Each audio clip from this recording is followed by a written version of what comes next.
Jail होता है वो राज्य सरकार के अधीन काम करता है और जेल की जो पुलिस होती है वो नॉर्मल पुलिस से अलग होती है। ये इसका प्रशासन पूरी तरह इस जेल प्रशासन के अंदर होता है। इसमें बहुत कम पुलिस वाले होते हैं, जो ज़्यादा मिलेंगे आपको बाहर ही। अंदर पुलिस वाले बहुत कम मिलते हैं। अंदर का जितना काम होता है वो कैदी ही करते हैं। कैदी जब शुरू में जाते हैं तो उन्हें नंबर नहीं दिया जाता है। हाँ, जब उनकी सज़ा मुकर्रर कर दी जाती है, ज़्यादा दिन की सज़ा है, तब उन्हें नंबरदार बना दिया जाता है। ऐसे आप जाइएगा 10 दिन 14 दिन के लिए तो नंबर नहीं बनाएगा, ऐसे ही छोड़ देगा, यही कपड़ा पे छोड़ देता है। कपड़ा भी नहीं देगा आपको अलग से। लेकिन हाँ, अगर ट्रायल लंबा चलने वाला आपका, तब आपको नंबर देगा और आपको बैरक बताएगा किस बैरक में। उसमें कई बैरक होते हैं, यानी सेक्शन होते हैं। मतलब खतरनाक वाले को किस साइड में रखना है, जो नॉर्मल आया है पता है, जेलर को पता है कि भाई सब ये आया अभी 7 दिन में चल जाएगा, तो उसको दूसरे बैरक में रखता है। जेल में नाश्ता खाना सब तीनों टाइम मिलाकर हर अलग अलग राज्यों में अलग अलग खर्च किए जाते हैं कैदियों के ऊपर। अगर भारत के आप टोटल राज्यों को लेंगे तो पर डे एक कैदी के ऊपर लगभग 52 रुपए का खर्च आता है, ये जेल मेन्यू के हिसाब से। जेल में जो नाश्ता दिया जाता है, सुबह 7 बजे नाश्ता आ जाता है, जिसमें एक चाय का रहना कंपलसरी है।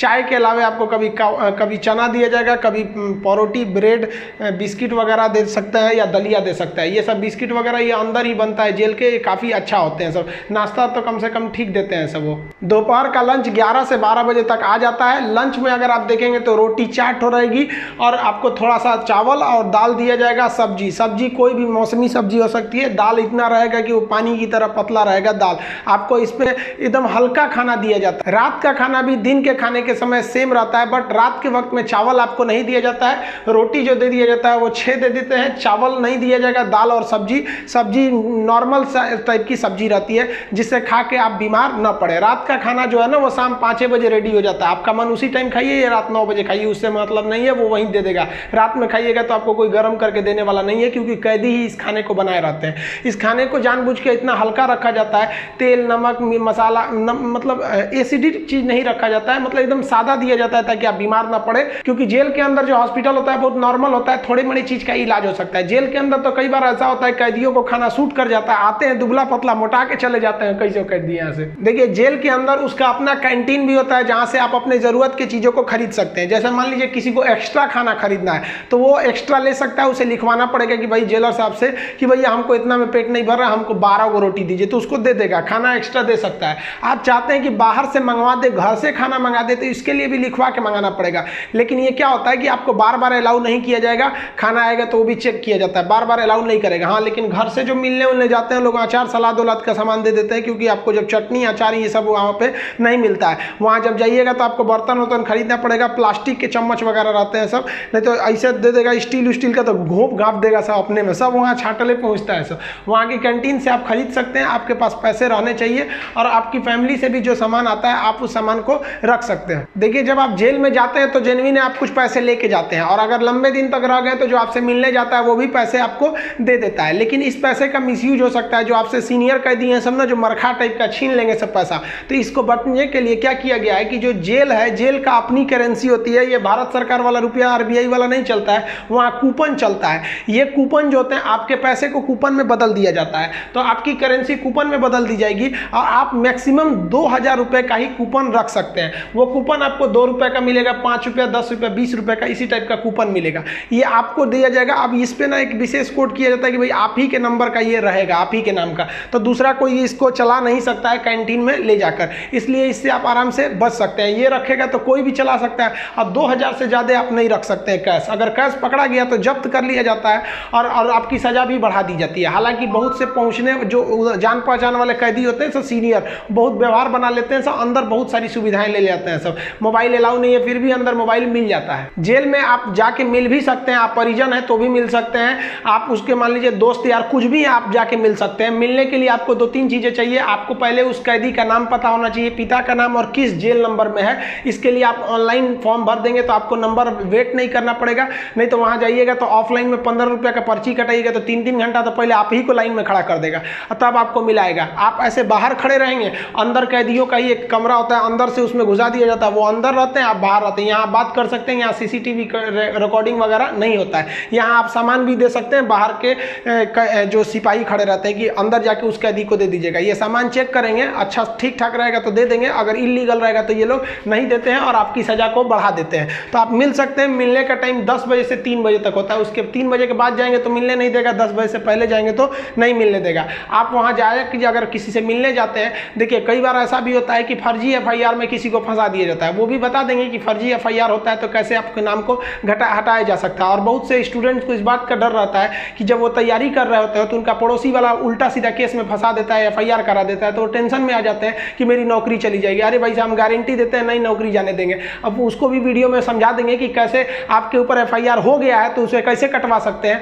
और आप स्टूडेंट हैं, आपका FIR हो गया, नाम चला गया, फिर भी आपका जॉब होगा, गारंटी बोलते हैं कि होगा। अब बहुत से लड़कों का ऐसा कराए भी हैं, और नियम है, हम क्या अपने घर से कराएं, नियम है, बस आप नहीं जानते वो अलग बात है। तो आप उन लोग के लिए गिफ्ट वगैरह लेते जाइएगा। गिफ्ट मतलब क्या चीज़, खाने पीने का अचार वचार ले लीजिएगा, थोड़ा सा घी वगैरह ले लीजिएगा, ताकि अंदर अच्छा खाना नहीं लगता है। बाहर का इतना ज़्यादा आइटम रहता है, अंदर जाके आदमी उब जाता है। गुटखा वगैरह नहीं ले जा सकते, क्योंकि अंदर जो सफाई का काम होता है वो कैदियों को ही करना रहता है। गुटखा दे देंगे तो खा के थूक देगा। पहुँच वाले सब गुटखा खाते हैं, सब सिगरेट अलाउ है, ये सब चीज़ें अलाउ है, बस गंदगी वाला चीज़ नहीं। हम तो कहते हैं भाई जब हर चीज़ अंदर अलाउ है, बस आपका पहुँच होना चाहिए। अगर आपके पास पैसा और पहुँच है ना, तो जेल और बाहर में कोई खास फर्क नहीं समझ में आएगा। ऐसे नॉर्मल वालों के लिए सारे नियम कानून है। अब मिलने का मतलब ये नहीं कि डेली डेली मिलने जा रहे हैं, हफ्ते में आपको 3 बार ही मिलने दिया जाएगा। और बड़ा अपराधी है तो 2 बार, कई को तो हफ्ता में 1 बार अलाउ करता है। और कुछ ऐसे भी अपराधी रहते हैं बहुत खतरनाक, उनको अलाउ ही नहीं करता है मिलने। तो ऑन एन एवरेज आप हफ्ते में 3 बार किसी जाके मिल सकते हैं। 15 से 20 रुपए की आपको रसीद के अंदर हर एक कैदी को खुद ही काम करना होता है, क्योंकि अंदर सिपाही कम रहते हैं। मार धार करिएगा, खूब पिटा जाइएगा ना तो आके छोड़ा देंगे सब। अंदर शांति से रहना चाहिए। अंदर भी, जेल के अंदर भी ना ग्रुप होता है, वो उसके ग्रुप का है, वो उसके ग्रुप का है। अगर आपको ज्यादा दिन तक रहना है तो ग्रुपबाजी समझ जाइएगा, नहीं तो कुटा के आएंगे। उसमें क्या होता है, माली का काम होता है। जो जेल का कैंपस बहुत बड़ा होता है, जेल छोटा छोटा नहीं होता। अंदर जाएंगे तो एक दूसरे दुनिया है। वहाँ अंदर सब्जी वगैरह बोई गई रहती है, यही सब्जी आपको बनाने के लिए आ जाती है। कुछ अलग से भी सब्जियां वगैरह आती हैं, तो इसमें भी काम कर सकते हैं। कुक वाला, खाना बनाने वाले में भी काम कर सकते हैं। सबसे टफ यही काम होता है, सबके लिए खाना बनाओ, वो भी टाइम से बनाओ। यहाँ पर इसके अंदर कुछ फैक्ट्रियां भी होती हैं जहाँ पे आपको सोफा बनाने के लिए आता है, कपड़े सिलने के लिए भी दे दिए जाते हैं सब। और जो होली में जो गुलाल लगाते हैं अबीर, वो भी इसके अंदर पीस के बनाना रहता है। कई सारे काम होते हैं, लेकिन ये जो काम वाला डिपार्टमेंट है ना, फैक्ट्री वाला डिपार्टमेंट, ये उसी को दिया जाएगा जिसको कोर्ट ने सजा सुना दिया है। लेकिन अगर कोर्ट ने आपको सजा नहीं सुनाया, अभी आप पर मुकदमा ही चल रहा है, तो इस पे नहीं देंगे सब, आपको ये सब हल्का हल्का काम कराएंगे सब। इस काम के बदले आपको पर डे का 20 रुपया मिलता है, यानी महीने के आपको टोटल 600 रुपया मिलने वाले हैं। आपको काम करना पड़ेगा। अगर आप काम नहीं करिएगा तो बदले में आपको एक बार पैसा देना पड़ेगा। ये पैसा पर मंथ नहीं लगता है, एक बार जाइएगा तो जेलर पूछेगा काम कीजिएगा कि पैसा दीजिएगा। तो जो पैसा देते हैं उसे हाता कहा जाता है। अब ये जो हाता का अमाउंट होता है, ये डिपेंड करता है अलग अलग जेल पे, थोड़ा सा डिफरेंट होता है, लेकिन एक ही बार इस हाता को देना रहता है। लेकिन अगर आप काम करेंगे तो अच्छा रहता है। कोशिश करिएगा आप लोग, अगर बाय द वे गलती से चले, देखिए ऐसा नहीं है कि आप मर्डर करके जाइएगा, आपको कभी गलती से भी फंसाया जा सकता है। हम लोग को बड़का कहीं बम फोड़े थे लोग, हम लोग का भी क्या था भाई, स्टूडेंट्स की मांग कर रहे थे लोग, उठा कर डाल दिया उसमें, तो काम का आप कर सकते हैं उसमें। तो ये सब काम थोड़ा सा इजी रहता है। काम का बदले फायदा क्या होता है कि आपको खाना अनलिमिटेड मिलेगा, आप जितना खाना चाहे खा सकते हैं। और खाने की थोड़ी सी कैटेगरी थोड़ी आपकी अच्छी कर दी जाती है। अगर आप काम नहीं कीजिएगा तो आपको खाना गिन के मिलेगा, 4 रोटी 6 रोटी, इससे ज्यादा नहीं मिलेगा, चाहिए तो लिखवाइए वगैरह। तो काम करने वालों को कुछ अच्छा फैसिलिटी दी जाती है। देखिए कई लोग को लगता है कि जेल में ना जो एक दिन होता है वो 12 घंटे का होता है, ऐसा नहीं है। पहले अंग्रेजों के समय होता होगा ये, लेकिन अभी के समय में जो जेल का कानून है वो जैसे आपके लिए 24 घंटे का एक दिन होता है, वैसे जेल में भी होता है। अब कुछ लोग कहते हैं किसी को 10 साल की सजा हुई तो 5 साल में आ जाएगा, ऐसा फिल्मों में भी होता था पहले का ही तब। लेकिन अभी के समय में अगर आपको 10 साल की सजा हुई तो 10 साल बाद निकलेंगे, यानी आपके लिए भी दिन जो है वो 24 घंटे का ही है। और दूसरा, कुछ लोग को लगता है कि उम्र कैद में आदमी 14 साल में छूट जाता है। देखिए उम्र कैद का मतलब होता है कि आपको जिंदगी भर जेल रहना, आजीवन कारावास रहना है। ये 14 साल की बात क्या है कि जज ने अगर आपको सुना दिया कि आपको उम्र कैद की सजा है, तो संविधान में लिखा गया है कि अनुच्छेद 72 के तहत तथा अनुच्छेद 161 के तहत, अनुच्छेद 72 के तहत राष्ट्रपति और 161 के तहत राज्यपाल आपकी सजा को माफ कर सकते हैं। तो ये जो 14 साल का थ्रेशोल्ड बनाया गया है कि राज्यपाल और राष्ट्रपति जो है ये उम्र कैद को 14 साल से पहले नहीं माफ कर सकते हैं। तो बहुत से ऐसे लोग होते हैं जो 14 साल जेल बिता देते हैं ना, तो ऐसा कहा जाता है कि 14 साल तक किसी को समाज से अलग कर दीजिएगा तो नॉर्मल व्यक्ति जो छोटा मोटा गुंडा है उसका बाकी सबसे संपर्क टूट जाता है, तो उसे माफ कर दिया जाता है। तो जनरली 14 साल में छूट जाते हैं। वो छूटते नहीं है, बल्कि राष्ट्रपति या राज्यपाल माफ कर देते हैं कि चलो यार गलती, बहुत बार तो अपराध आवेश में आके हो जाता है। लेकिन ऐसा नहीं है कि सबको छोड़ देता है, कुछ कुछ एकदम शातिर अपराधी होते हैं, उन्हें नहीं छोड़ा जाता है। तो ये 14 साल मिनिमम है कि आपको इतना रहना ही है, इसके बाद राष्ट्रपति या राज्यपाल माफ करेंगे तब समझिएगा।